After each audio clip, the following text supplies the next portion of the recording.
Quiero ver más energía ahora mismo.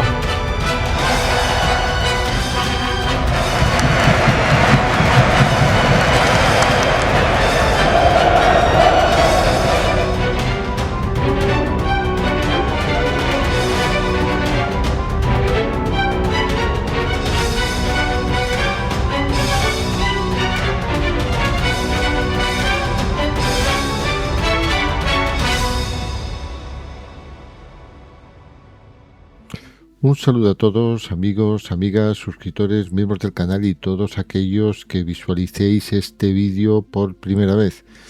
Me llamo Raúl y estáis en Nuevos Culés, vuestro canal de noticias del mundo Barça, que hoy no es un canal de noticias, no, hoy es un monográfico que voy a intentar hacerlo lo más breve posible porque está cargado de datos y sí, me he visto obligado a hacerlo a pesar de que ayer os dije que no iba a hacer vídeo. ¿Y por qué? Porque todo tiene que ver con el trabajo que hice del partido de la Copa del Rey entre el Albacete y el Fútbol Club Barcelona. Concretamente el vídeo que se titulaba "Ganar no es suficiente, el Barça se duerme y casi lo paga". Y efectivamente en este vídeo aparece un comentario de alguien que ha visto el vídeo y que parece que no está de acuerdo conmigo porque yo creo que ha malinterpretado la titulación del vídeo y me pregunta o me dice que si no tengo memoria, que los equipos cuando se cierran lo ponen muy complicado al Fútbol Club Barcelona y me pone el ejemplo de Pep Guardiola. De aquí el monográfico que va en torno un poquito a Pep Guardiola. Hablaremos tal vez algo de Hansi Flick también, por similitudes. El hecho concreto es que me dice que cuando se le cierran los equipos no hay hijo vecino que meta un gol. Tengo que recordarle a esta persona, que no sé si es suscriptora, que estudie un poco y que lo mire. Que lo mire porque el Barcelona controló el partido del Albacete, se colocó con un 2-0. Lo que pasa que se desconectó del partido, el Albacete se metiendo un gol en los minutos finales y luego vino la jugada salvadora que no fue gol de chiripa y que podía haber sido la prórroga. No sé si os acordáis, si tenéis la fotografía de esta circunstancia que os estoy comentando. Yo creo que el suscriptor o la persona que ha comentado ha entendido mal el título. Ganar no es suficiente, es decir, el 2-1 no es suficiente si te duermes en los laureles, porque te podía haber pasado lo que no ha pasado. A raíz de esto, como me hace un símil con Guardiola, tengo que hacer una especie de estudio de Guardiola. Antes daremos una serie de cuestiones técnicas e históricas sobre el personaje y luego hablaremos también cómo se puede desactivar el sistema Hansi Flick y cómo se desactiva el sistema Guardiola. Es cierto que, como habéis visto en el subtítulo de la miniatura, ningún sistema o ningún dibujo es milagroso. Luego igual te sale o no te sale esta desactivación, pero en principio es lo que tienen estudiados todos los entrenadores. No hacemos intro y entramos ya directamente en lo que es el contenido.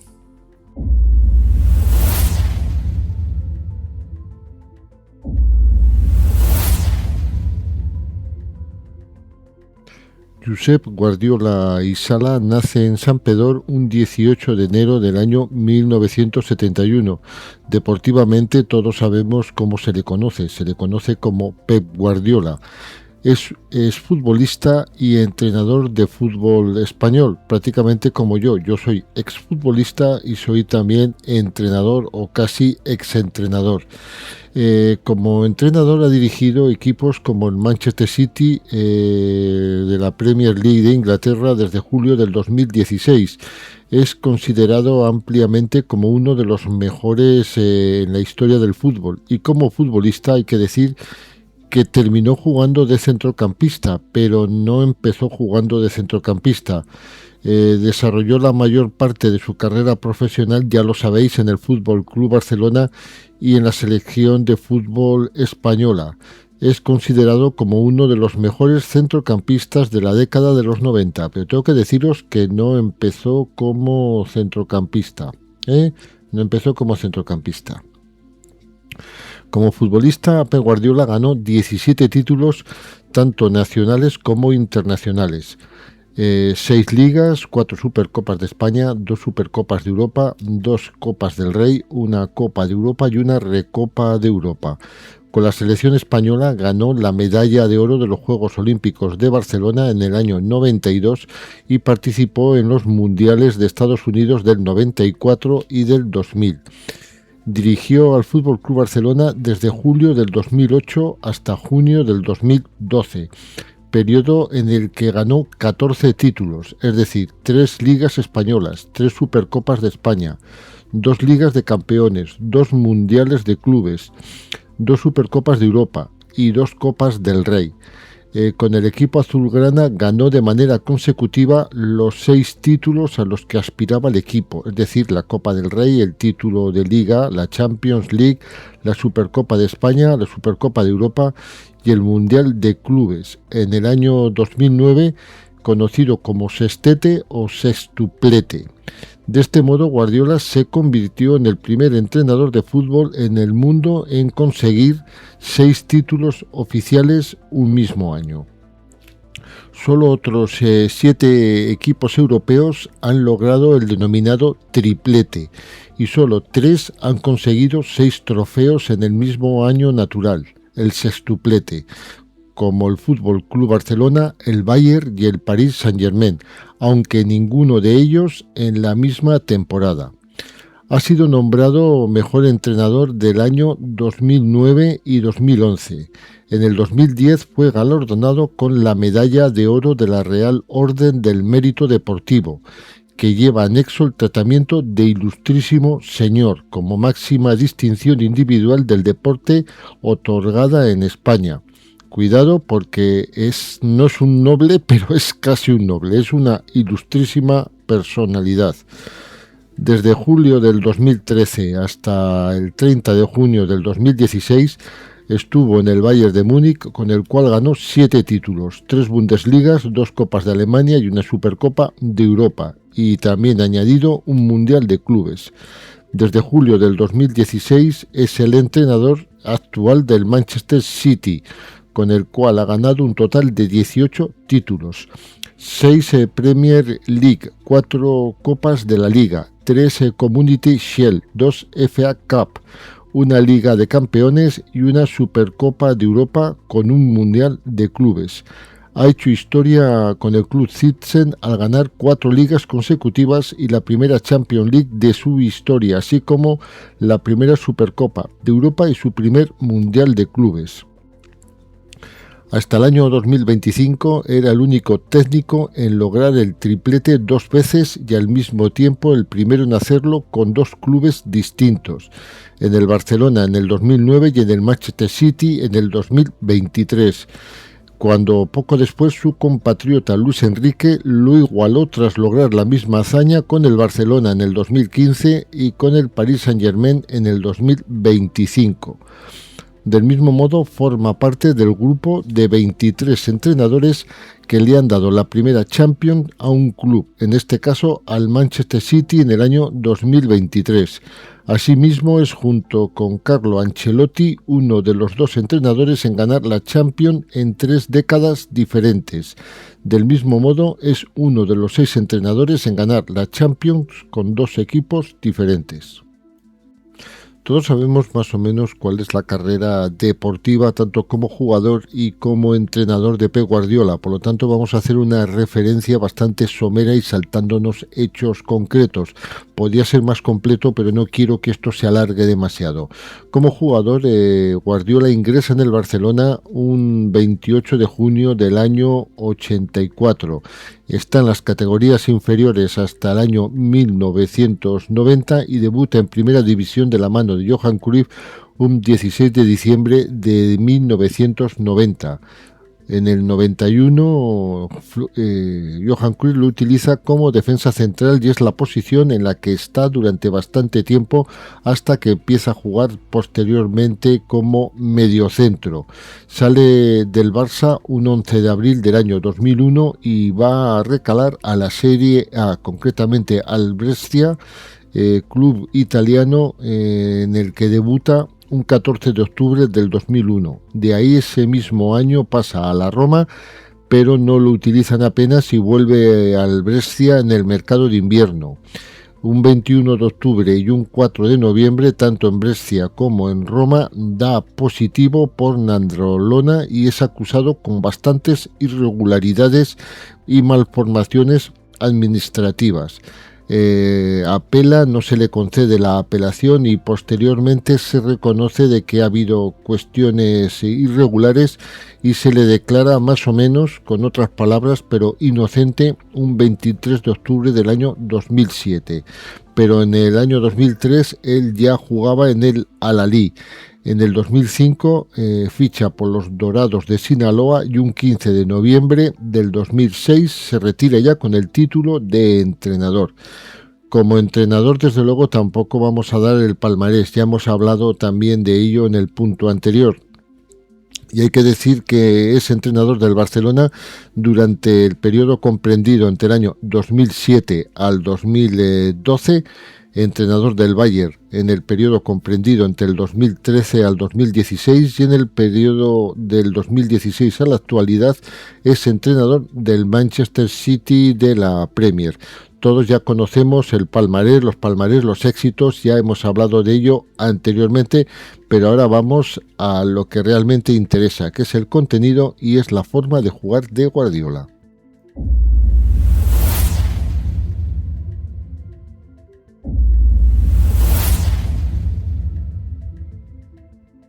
La manera de jugar de los equipos de Guardiola, desde luego, ha evolucionado a lo largo del tiempo. Ha pasado de un control absoluto a través de la posesión, lo que vulgarmente se llamaba el tiki-taka, a un enfoque algo más dinámico y físico, a menudo utilizando una estructura de un 3-2-4-1 o un 3-2-2-3 en posesión. Su sistema actual, particularmente con el Manchester City en el 2024-2025, combina la posesión con el juego más vertical y un TS de defensa-ataque, muy sólido para contrarrestar transiciones. Vamos a detallar un poquito por encima la forma que tiene de jugar Pep Guardiola en el año 24-25 y 25-26 con algunas modificaciones.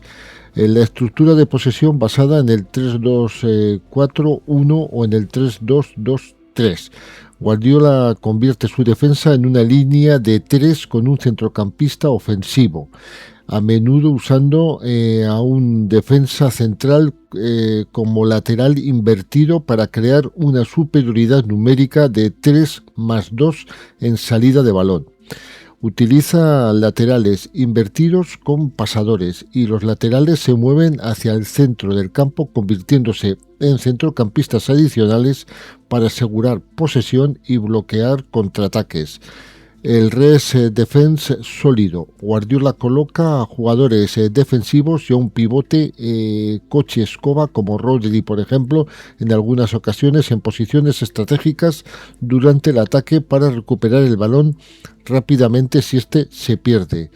Positional play, es decir, utiliza el juego de posición. El campo se divide en zonas y los jugadores deben formar triángulos constantes. El objetivo es mover al rival para generar espacios y lograr una superioridad numérica o posicional. Evolución al juego más directo. A diferencia del pasado, el Manchester City actual puede atacar bastante más rápido, buscando a un Haaland, por ejemplo, con pases más verticales si el rival presiona alto o se desorganiza. Es algo un poquito similar en esta última fase a lo que viene haciendo el Barcelona. Pero claro, todo tiene su antisistema, porque si tú repites una forma de jugar con pocas variantes, Guardiola tiene las variantes, pero llega un momento que te lo pillan, y entonces hay sistemas para deshabilitar estas formas de jugar.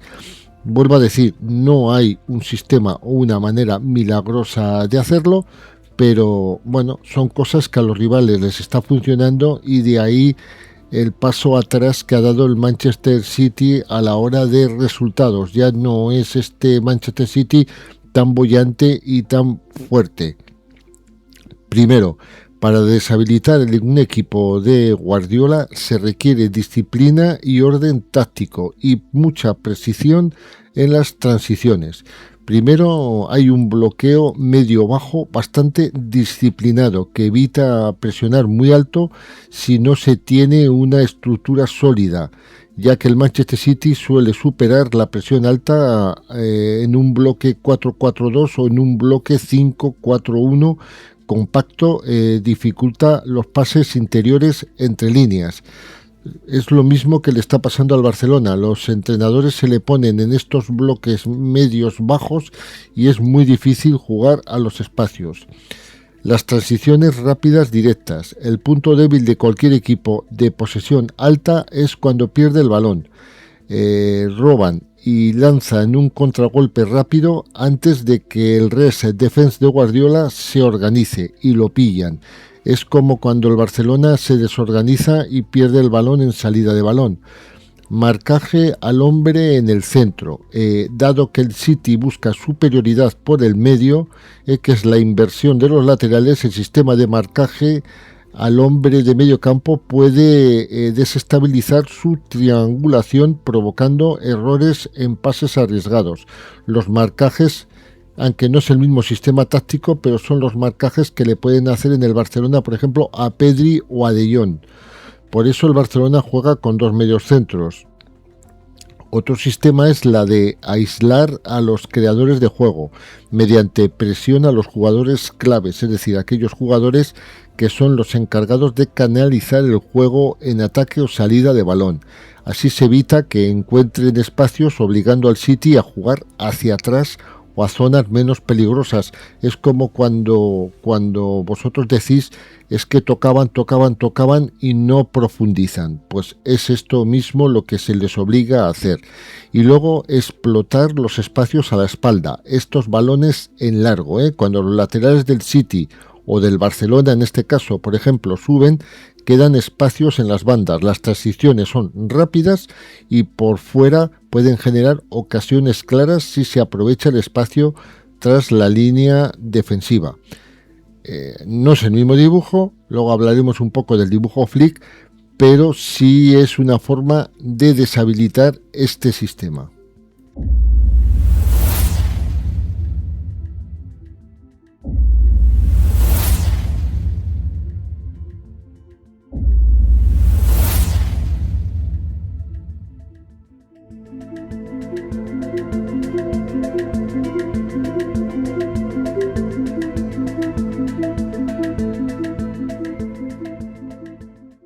El sistema Hansi Flick se basa en un 4-2-3-1. Esto ya es sabido prácticamente por todo. Es un sistema bastante ofensivo y vertical que se caracteriza por presión asfixiante tras pérdida de balón, línea defensiva extremadamente alta cerca al círculo central o rebasándolo y pases rápidos para romper filas. Para desestabilizarlo es crucial superar primero la primera línea de presión con pases largos a la espalda de sus centrales, utilizar extremos veloces o laterales veloces para explotar el espacio y mantener la calma para jugar pases filtrados precisos. Vamos a ver, el sistema Hansi Flick es una filosofía que prioriza un fútbol totalmente vertical sobre la posesión horizontal, buscando llegar al arco contrario con muy pocos toques. La estructura es el 4-2-3-1 básico, que se convierte a veces en un 2-5-3 o en un 3-2-5 en ataque, con laterales muy ofensivos y extremos de muy abiertos, a veces hasta demasiado abiertos.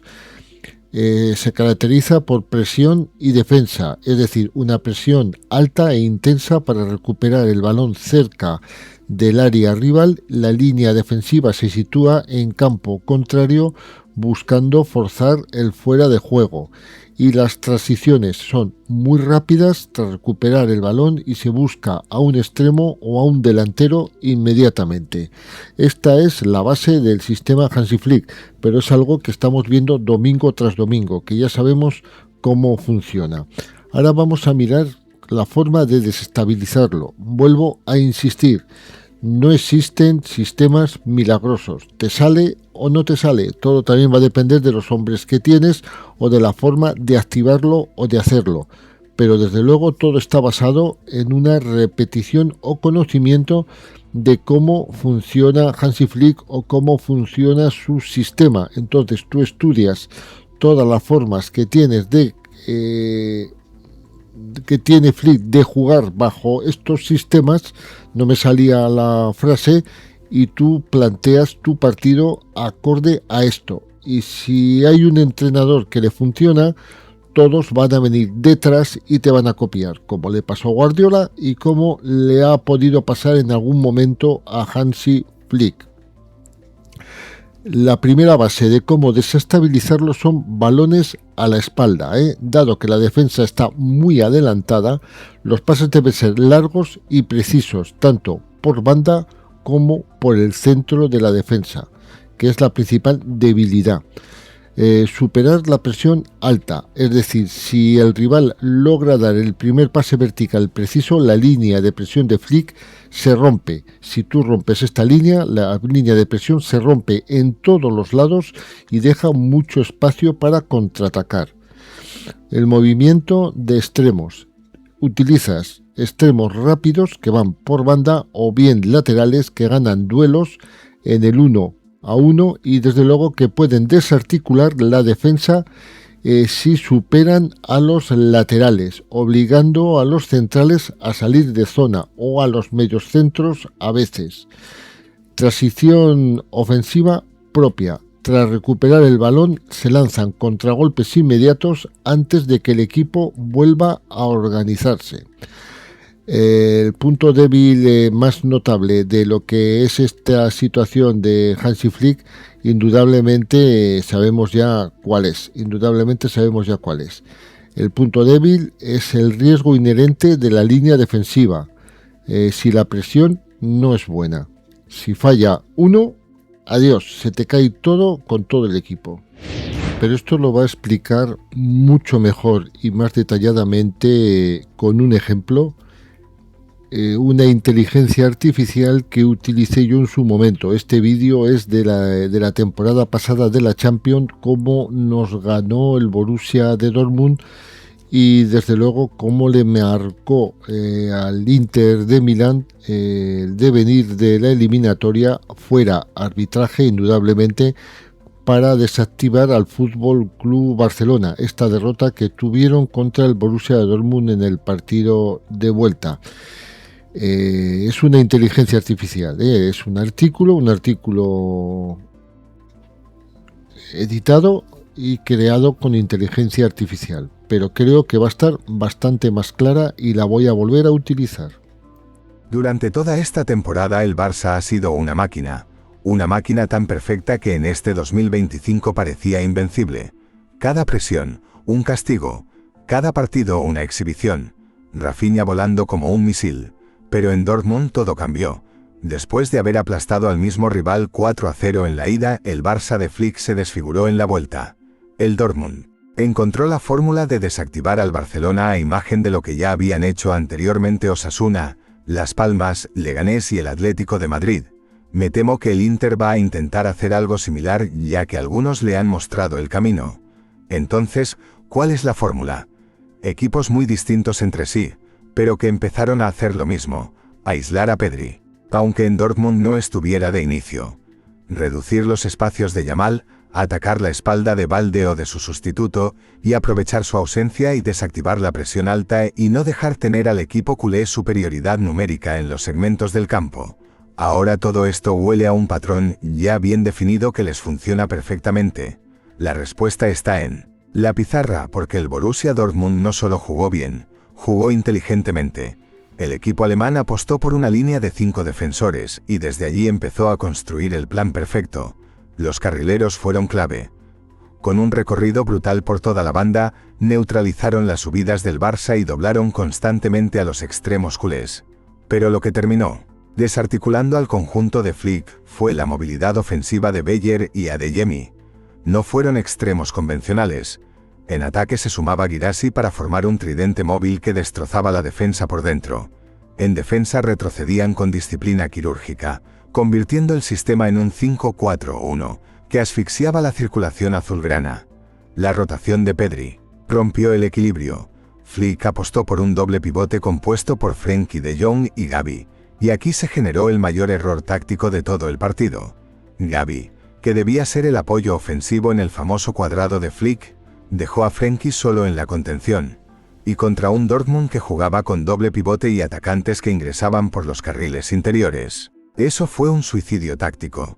El Barça se partió en dos, las transiciones defensivas fueron un caos y cada pérdida se convertía en una amenaza.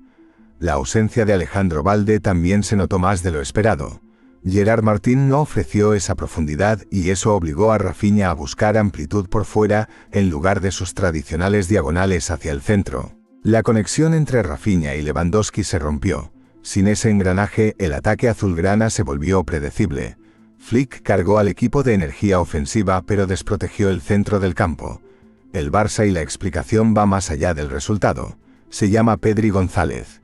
Tapar a Cubarsí era cortar la única vena creativa de salida limpia del Barça. La solución: presión alta sobre el juvenil y libertad total para que Ronald Araujo manejara el balón. Y ese fue el gran hallazgo táctico del Dortmund. El punto más débil de este equipo era Ronald Araujo con balón.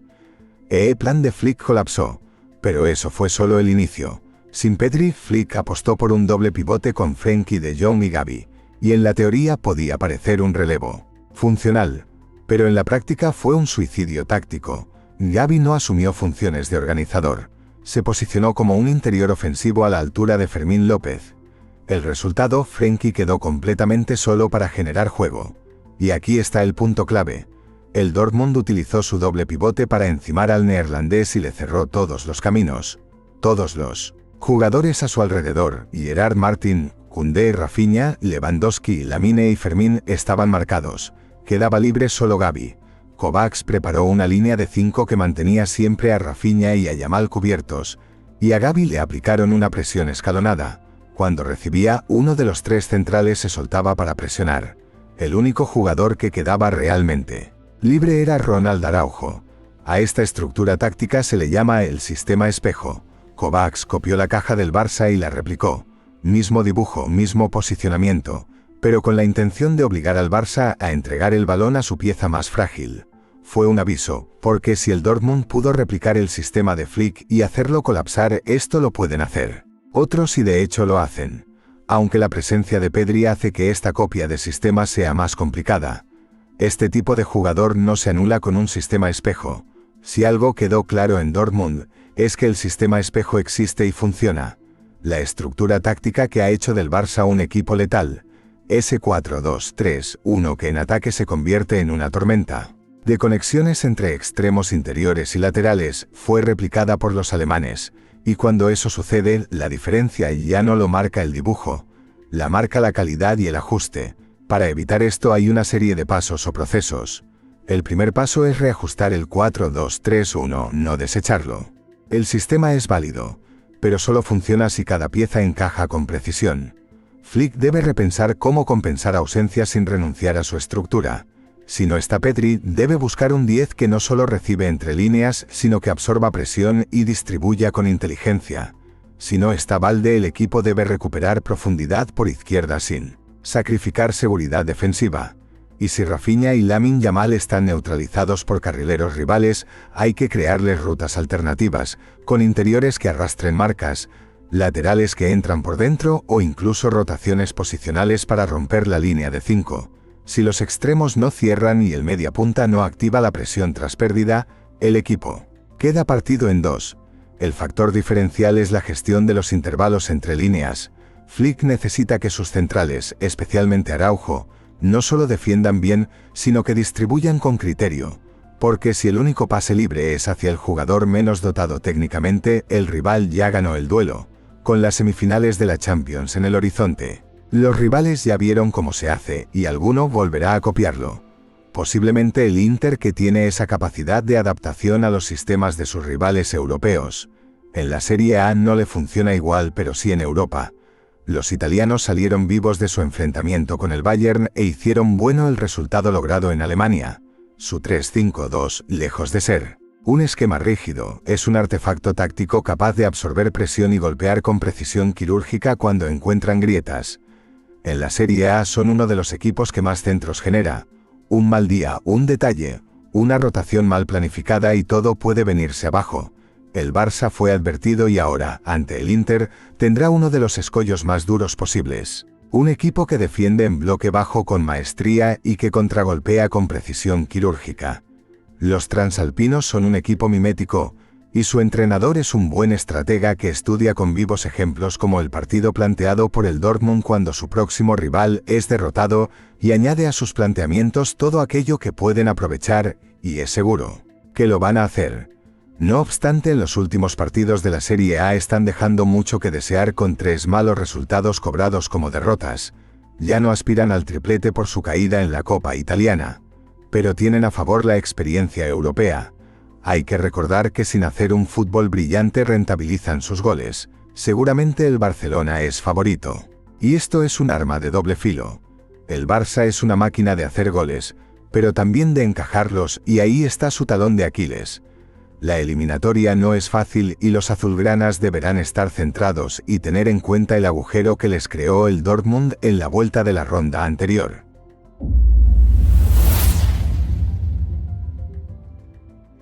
Sí, y ahora vosotros os preguntaréis, sí, Raúl, todo esto está muy bien, no hay sistema milagroso, hay cosas como para desactivar estos dos sistemas defensivos o de ataque, estos dos dibujos de creación de juego de estos dos entrenadores, de Hansi Flick y de Pep Guardiola, pero ¿qué nos quieres contar con todo esto? Es que es lo que vamos ahora al meollo de la cuestión de lo que ha dicho este suscriptor, o no sé si era suscriptor o no lo era, pero en este comentario que me ha dicho que tengo muy poca memoria, puesto que a los equipos de Fútbol Club Barcelona, y me ha puesto el ejemplo de Pep Guardiola, se la ponían muy difícil porque los equipos se cerraban. Tengo que decirle que históricamente hay dos Pep Guardiola en el Barcelona: el Pep Guardiola matador y el Pep Guardiola aburrido. Y lo voy a explicar. El Pep Guardiola matador es el Pep Guardiola del inicio, que sus equipos son una máquina de crear fútbol y de golear. Gol, gol, gol, gol, gol en la primera parte, y cuando tiene el partido decidido se dedica no a sestear, pero a contemporizar un 4-0, 5 o hasta 6-0 que creo que también existían. En la segunda parte tocaba y no profundizaba tanto. Indudablemente si podía marcar, marcaba, pero el partido ya estaba decidido y jugaba ya a no encajar ningún gol. Este es el Guardiola de la primera época. Luego viene un Guardiola de la segunda época, es un Guardiola aburrido, y lo voy a explicar. Guardiola aburrido porque los equipos ya se conocían el sistema Guardiola y se conocían la forma de desactivarlo. Lo planteaban y entonces Guardiola no hacía nada más que mover el balón de lado a lado intentando profundizar hasta que el agujero se producía. Cuando el agujero se producía, entonces el Barcelona sí tendía a golear. No siempre le salía, pero tendía a golear, y entonces el partido se sacaba adelante. Esta es la respuesta que le tengo que dar al suscriptor o a la persona que me ha comentado esto en su comentario del vídeo que os he comentado yo anteriormente, que realicé en su momento del partido de Copa del Rey contra el Albacete. Y con esto quiero decir que aunque no hay ningún sistema milagroso, los rivales te estudian y miran cómo hacerte daño. Si alguien te lo ha hecho, van a imitar esa forma de hacerte daño y te lo van a hacer, y cada vez te van a plantar defensas más cerradas, líneas más compactas, y más amontonamiento de gente.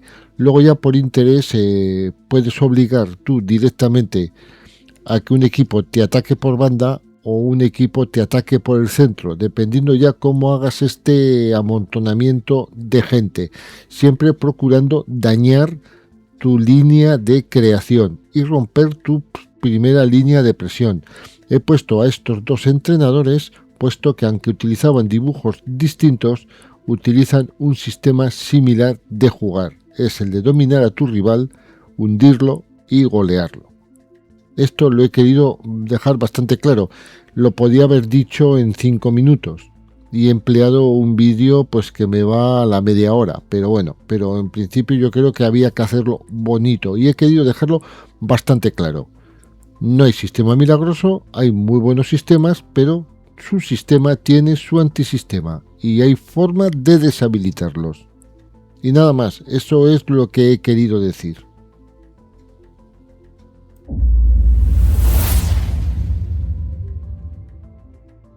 Y eso es todo. Espero que el vídeo os haya gustado y no os haya resultado demasiado aburrido. Es cierto que es un poco largo, pero creo que, aunque se podía haber hecho en 8 minutos, indudablemente creo que necesitaba una recreación y necesitaba una explicación.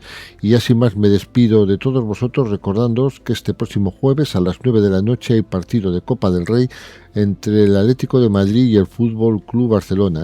Juegan en Madrid, o sea que vamos de visitantes en este primer partido y cerraremos la eliminatoria en casa. Y nada más, solamente me resta pedirte que me dejes tus comentarios más abajo en la caja de comentarios, que te suscribas al canal si no estás suscrito y que me des tu like.